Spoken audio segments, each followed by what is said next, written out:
Olá para você que está aqui com a gente na nossa web rádio Defensoria.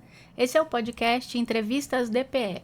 Eu sou Gislaine Teixeira e todos os dias a gente está por aqui trazendo informações de grande valia para você. Inclusive hoje nós vamos conversar agora sobre câncer de boca. Neste episódio você vai ter acesso a informações valiosas para prevenir o câncer de cabeça e pescoço. Nós vamos falar com a coordenadora do curso de odontologia da Estácio da Amazônia, a professora Jéssica Farias Brasil, que reforça que a ida regular ao dentista pode ajudar a identificar a doença ainda nos estágios iniciais. Seja bem-vinda, Jéssica. Obrigada por ter aceitado o nosso convite. Muito obrigada. Jéssica, muita gente só procura o dentista, né, quando tem uma dor, um incômodo, né? E assim, se a pessoa demora, né, em termos de chances de cura, ela costuma perder tempo, né? E esperar pelos sintomas para buscar atendimento. É comum isso acontecer? Isso, na verdade, é bastante comum, porque acabam que tem essa ideia, né, de procurar o dentista somente quando sente dor de dente. E a gente vai muito além disso, né? O dentista, na verdade, avalia o paciente, né, o ser humano como um todo. Então, a gente cuida da saúde, não é só do dente. Então, é importante que a pessoa, né, que a população tenha essa conscientização de procurar o dentista, né, para fazer visitas regulares, né, de avaliar como que está a saúde bucal. E muitas vezes aí salvar até a própria vida, né? Podendo ter aí um diagnóstico de forma precoce. Sim. O câncer de boca frequentemente é associado ao tabagismo e ao álcool, né? Mas tem outros fatores pouco conhecidos que também favorecem o surgimento da doença? Isso, a gente tem aí uma prevalência no sexo masculino, justamente por essas causas, né, que a gente vê aí de maior prevalência, né, que os homens, né, têm essa tendência ao alcoolismo, ao tabagismo, mas também nós temos essa questão aí nos agricultores, né, que têm uma exposição maior às radiações solares, muitas vezes sem proteção. Então, aí acaba também tendo, né, lesões ali nos lábios, né, que podem predispor aí também a um câncer de boca, né, câncer de pele ali, e a gente também consegue fazer essa detecção. Nossa, então esse pessoal que trabalha varrendo a rua no sol também é um perigo, né? Proteger o rosto inteiro. Exatamente. Então, às vezes a gente vê aí, né, eles todos encapuzados, né, ali com as blusas, justamente para proteção aos raios solares. E quais as lesões ou alterações em estágios iniciais que um paciente pode confundir com algo que não faz mal? Bom, geralmente, lesões assim que demoram a cicatrizar, né? Lesões avermelhadas, lesões esbranquiçadas, às vezes passam despercebidos, né? É só machuquei, mordi, ou enfim, né? Muitas vezes pode passar aí despercebido. Então, por isso que a gente reforça, né, a importância de estar ali fazendo as consultas de rotina para que nada passe despercebido, né? E é importante também que o profissional, ao receber um paciente, ele faça uma boa consulta, né? Então, uma anamnese bem detalhada, um exame clínico bem criterioso, para que realmente nada passe despercebido. Porque às vezes a gente olha ali e pode ser uma lesão mínima, né? Então, a gente tem que estar bem atento a fazer o exame clínico no paciente. No caso do câncer de boca, quanto tempo que pode levar para um sinal que você acha que não é nada se transformar numa lesão maligna? Olha, varia muito, porque, assim, são vários tipos de lesões, né? Então, assim, mas lesões, assim, que a gente nota ali na cavidade bucal, que elas não cicatrizam ali em torno de 15 dias, né? Então, fica ali tendo uma recidiva. Já é importante, porque já pode ser, né? Então, sempre tá atento. Então, ali em torno de um mês, né? A gente já viu aquela lesão não some. Então, já é importante a gente fazer o exame de biópsia, né? Pra gente poder, às vezes, descartar ou, né, receber um diagnóstico e já fazer o tratamento. Né? E o HPV é mais conhecido, né, pela relação com o câncer de colo de útero. Como que ele está ligado ao câncer de boca? Então, o HPV, né, a gente imagina que seja ali só né, como falou, no colo do útero e tudo mais, mas ele também pode vir a desenvolver na cavidade bucal, né, e é comum, é bastante comum, na verdade. E a gente também tem que estar atento em relação a isso, né? As lesões. Porque às vezes pensar, é só um herpes, né? É só um... E não é. Muitas vezes pode se desencadear e desenvolver aí uma lesão cancerígena. Existe um perfil de paciente hoje que surpreende os dentistas por apresentar doença mesmo sem os fatores de risco mais clássicos? Na verdade, existe... Querendo ou não, né, tem as predisposições genéticas, né? Então, muitas vezes pode acontecer sim, mesmo que o paciente não seja, né, não consuma álcool, não faça uso de tabaco, tem ali um controle, né, de proteção solar, mas a questão genética também, ela é um dos fatores né, nos pacientes, então pode ser que aconteça sim. E em relação à exposição ao sol, né? Por que as áreas como os lábios estão mais vulneráveis e qual o papel do protetor labial? Então, às vezes na verdade, a gente peca muito em proteger a própria pele, né? E o lábio também acaba ficando de lado, né? A gente pensa, vou só, né, beber água, hidratar, e na verdade isso não acontece, né? A gente tem que, de fato, usar o protetor solar tanto quanto o protetor labial. Porque, assim, fica ali exposto, né? E aí também tem contato, às vezes, com os alimentos ácidos, né? Então, às vezes, vai formando umas feridinhas, né? Ali, resseca. E aí, se a gente não cuida, né? Acaba que tendo ali a multiplicação, né? Das células e, às vezes, pode acontecer, né? De elas se desenvolverem de forma, assim, né? Enfim, e acaba acarretando aí lesões que podem se desenvolver realmente o câncer. No caso de outros tipos de câncer, né? Quando a pessoa vai fazer o tratamento, ela vai com um oncologista, né? Isso. E no caso do câncer de boca, é o próprio dentista? Tem alguma especialidade? Na verdade, geralmente assim, quando o cirurgião dentista detecta ali alguma coisa, né? Geralmente a gente encaminha para a especialidade da estomatologia, né? Ou patologia oral. Então, faz ali a biópsia, né? Incisional, detectou um câncer, a gente pode encaminhar, né? Pode encaminhar para um oncologista. Porque aí faz um tratamento, né? mais adequado, mais específico, porque às vezes é necessário, né, fazer tratamentos mais invasivos, Cirurgia, né? Então a gente faz esse acompanhamento, né, multidisciplinar. Mas em relação à cirurgia, por exemplo, na cavidade bucal, é o próprio cirurgião dentista mesmo que faz, né? Faz ali a remoção, né, da lesão. Mas, por exemplo, tem que entrar com a quimioterapia, radioterapia, né? E já é mesmo a parte médica. E no caso das próteses mal adaptadas que provocam feridas, né? Até que ponto esse tipo de irritação pode evoluir para um câncer? Com fatores genéticos, né, predisponentes, né? Então, por exemplo, se eu tenho uma prótese que está mal adaptada, né? Ali tá folgada e aí eu vou mastigar e ela fica ali machucando, né? Então, vai gerar uma hiperplasia, né? Nessa hiperplasia, a gente tem um aumento de células, né? Elas vão aumentando ali e vai, né, fazer a hiperplasia, o aumento da gengiva. E nessa pode acontecer de um aumento de células desproporcional, né? De uma forma ali, de uma mutação, né? E aí pode acontecer o câncer. E quando a doença é detectada tardiamente, quais são as principais mudanças que o paciente enfrenta na fala, na mastigação?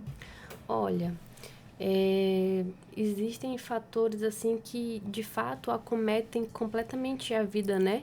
A qualidade de vida do paciente. Eu conheci um senhor que ele teve, né, câncer de boca. Ele era alcoólatra, ele fazia uso de tabaco e ele teve câncer de boca. Não me recordo agora se ele teve um diagnóstico de forma precoce, mas ele perdeu a mandíbula. Nossa! Então, assim, imagina, né, um senhor idoso, alcoólatra, que já, né, não faz uma alimentação aí bem legal.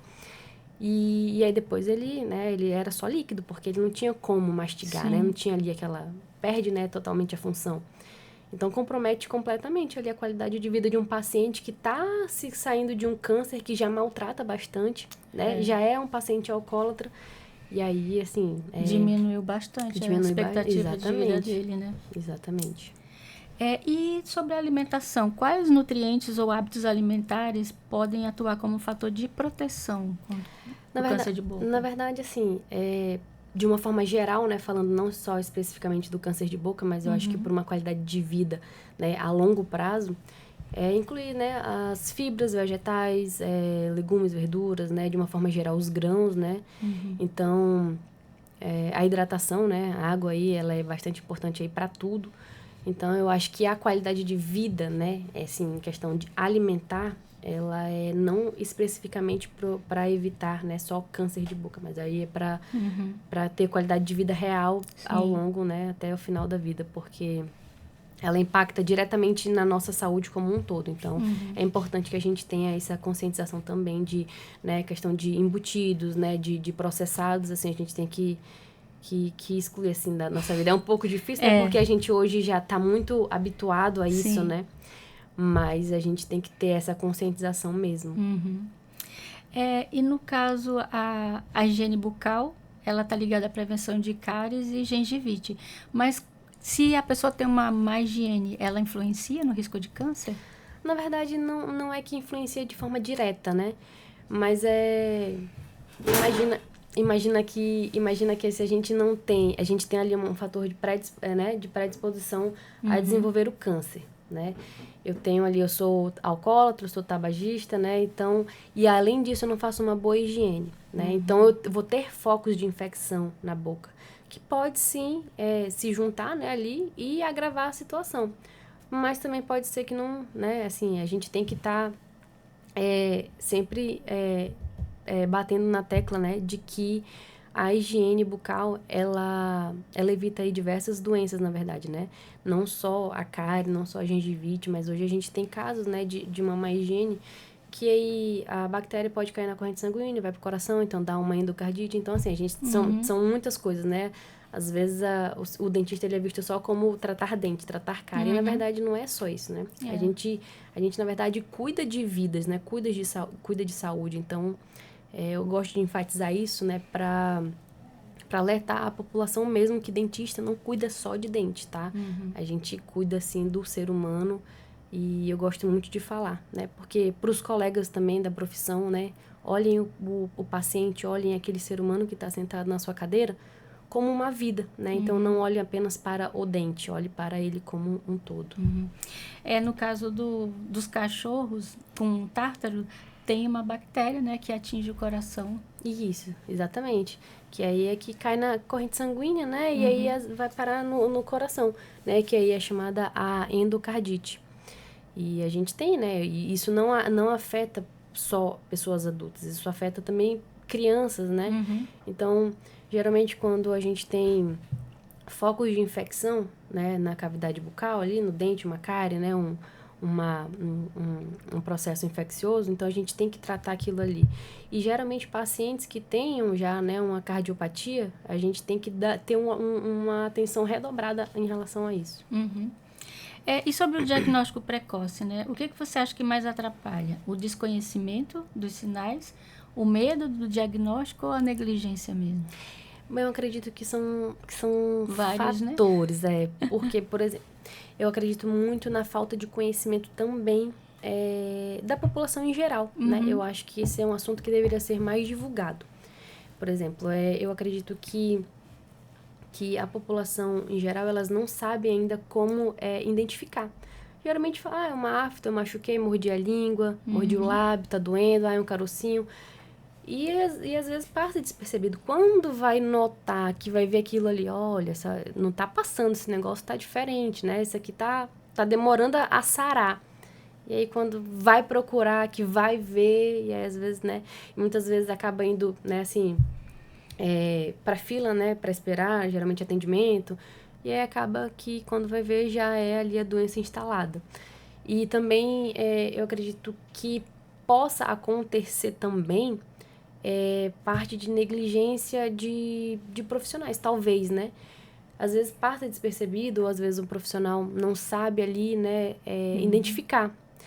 E é outro alerta que eu gostaria de deixar, né? Assim, caso você, colega de profissão, veja, né, alguma lesão, alguma alteração que você não saiba identificar, né, que encaminhe. Porque às vezes isso pode salvar a vida daquela pessoa, né? E no caso que você falou, né, as pessoas que dependem de fila para esperar, ou então que vivem em áreas onde o acesso de dentista é limitado, né? O que elas podem fazer para a detecção precoce em casa mesmo? É ficar atento aos sinais ali, né? Viu uma lesão, assim, esbranquiçada, avermelhada, ou tá tendo um sangramento, assim, espontâneo, assim, de forma que não tenha nada ali, que, né, um machucado não mordeu nem nada, tá, sangrou, né, ali, e caroços, nódulos, assim, pelo pescoço abaixo aqui, né, na região do queixo, aqui, pescoço. Se notar alguma coisa diferente também, é importante que vá em busca, né, de atendimento, para ter pelo menos ali um direcionamento, né? Vá na UBS ali mais próximo, né? Para ter um encaminhamento para ir para o especialista. Uhum.